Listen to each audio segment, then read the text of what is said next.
Hey everyone, and welcome again to another episode on Day to Day Christians.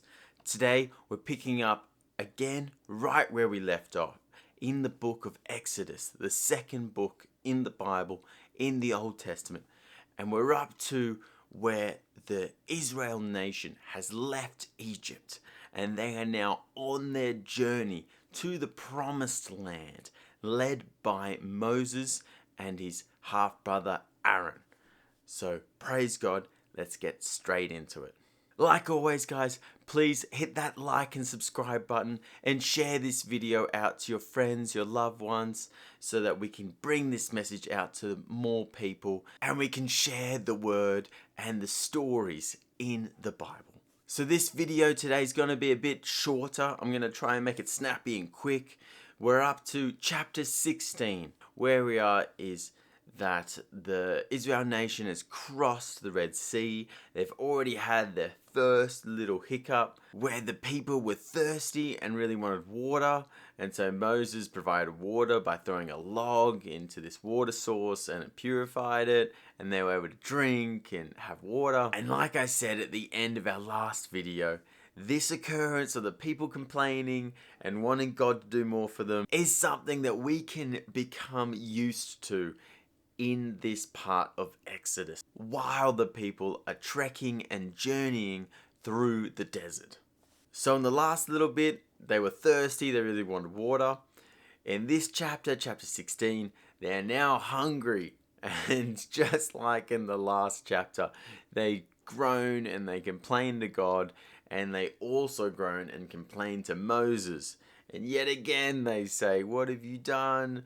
You took us out of Egypt only to die from hunger in the desert. Maybe we should have stayed in Egypt." And Moses is like, "Wait guys, have faith. God will provide everything we need." So God speaks to Moses again. And he says to him, "I am going to rain down bread for the people so they have more than enough to eat." So he's going to provide them with the bread and everything they need. But it comes with conditions, because God says in this chapter that this is going to be a test to see whether the people are willing to walk in the law and in the ways of God, in the ways that he's asked them to walk and how to live. So those conditions are to only take their portion, what they need for food each day, and to eat all of it and to not leave any for the next day. And then God also says that on the 6th day, so it's a 7-day week, on the 6th day, there will be twice as much bread available. And then they aren't going to gather any food on the 7th day because they're going to save half of the bread from the 6th day and eat it on the 7th, which is their Sabbath. Now, unfortunately, the Israel people, this huge congregation of people traveling through the wilderness, did not do all that God asked. In fact, they let him down in every way that they could have. So each day they did take the portions. Actually, they did take the portions that they needed here, and there was enough for everyone.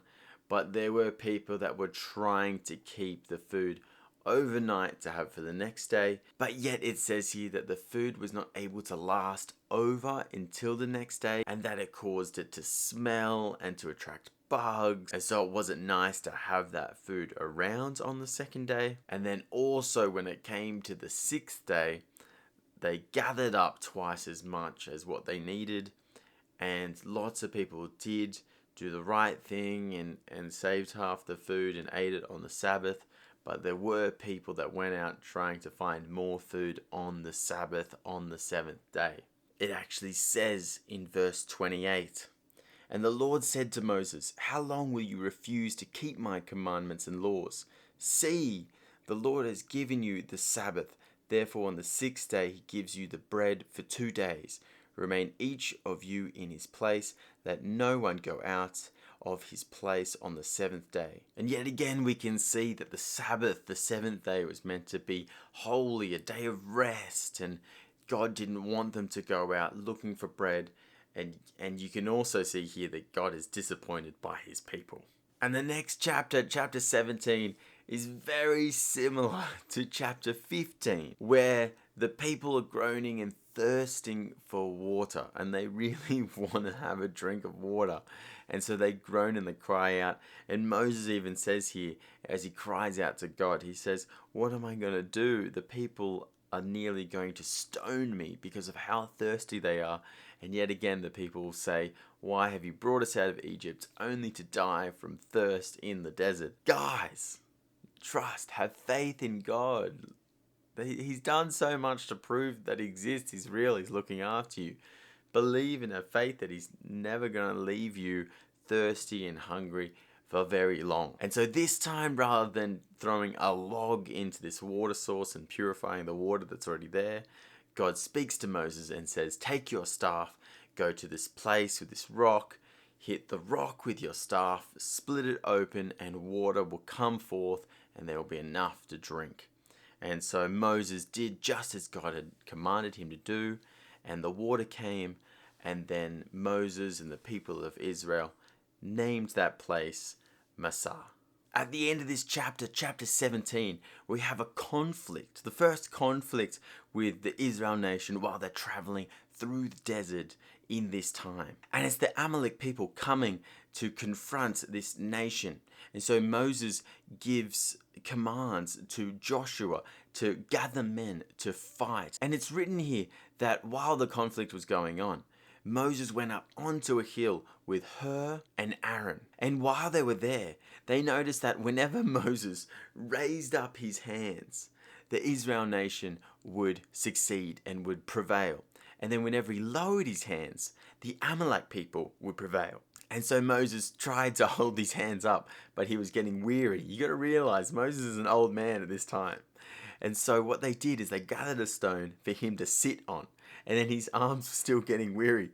And so Hur held up one of his arms and Aaron held up the other one of his arms. So the three of them were up there and two of them were holding Moses' arms in the air. And because they had done that, Israel was able to prevail over this people. So praise God for Moses having arms. And the last chapter we're going to get into in this short video is chapter 18. And this chapter is about the advice that Jethro, the father-in-law of Moses, gives to him when he comes to the place with this huge nation of people. And it says here in this chapter that the people are at the mountain of God, which is Mount Sinai, is the mountain where Moses eventually goes up and will get the commandments. And so the people are already there at the mountain of God. And that's really important because that's where we're going to leave off at the end of this video. The people are already there at the mountain of God. And Jethro has arrived to see Moses and has brought with him Zipporah, Moses' wife, and their two sons. And Jethro has brought the rest of his family. And Jethro sits down and speaks to Moses and gets told all of the events that's happened in Egypt and leading up to this point. And Jethro rejoices and celebrates in the fact that God has done so much wondrous things for the Israel nation and for the people, and then stays to witness what is the day-to-day life of these people in this area. And so what he witnesses while he's there in the encampment is that Moses is seated in this area and all the people come to him all day and into the night, coming with quarrels and queries and asking him all the questions they want to. And Moses is the judge, he's the educator, he's the wise man, he's the governor, he's everything. He is just the be-all and end-all to this huge population of people. Every time someone has an issue, they bring it to Moses, or if they have a question, they bring it to Moses. And Jethro sees this and gives him some advice. And this is what Jethro says. Chapter 18, verse 17. Moses' father-in-law said to him, "What you are doing is not good, and the people with you will certainly wear yourselves out, for the thing is too heavy for you. You are not able to do it alone. Now obey my voice. I will give you advice, and God be with you. You shall represent the people before God and bring their cases to God. You shall warn them about the statutes and the laws and make them know the way in which they must walk and what they must do. Moreover, look for able men from all the people, men who fear God, who are trustworthy and hate a bribe, and place such men over the people as chiefs of thousands, of hundreds, of fifties, and of tens. And let them judge the people at all times. Every great matter they shall bring to you, but any small matter they shall decide themselves. So it will be easier for you, and they will bear the burden with you.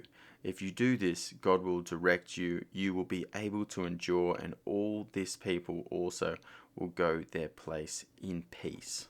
And so what Jethro is saying here is that Moses, you have taken on too many responsibilities.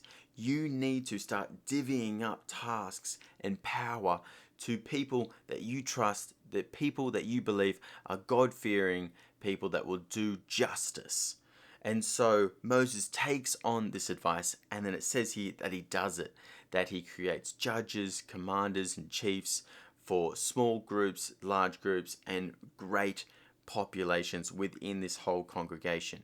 And that's really important because that allows Moses to be able to take on just the larger matters and to be a real leader above the delegation and all the other commanders that he's now created. Well guys, I hope you enjoyed that video. We can see here a trend starting in this journey of the Israel nation in the desert. They are constantly going to have issues and struggles, and they're going to cry out to God and complain to Moses, and God has been doing righteous things for them, delivering them over and over again.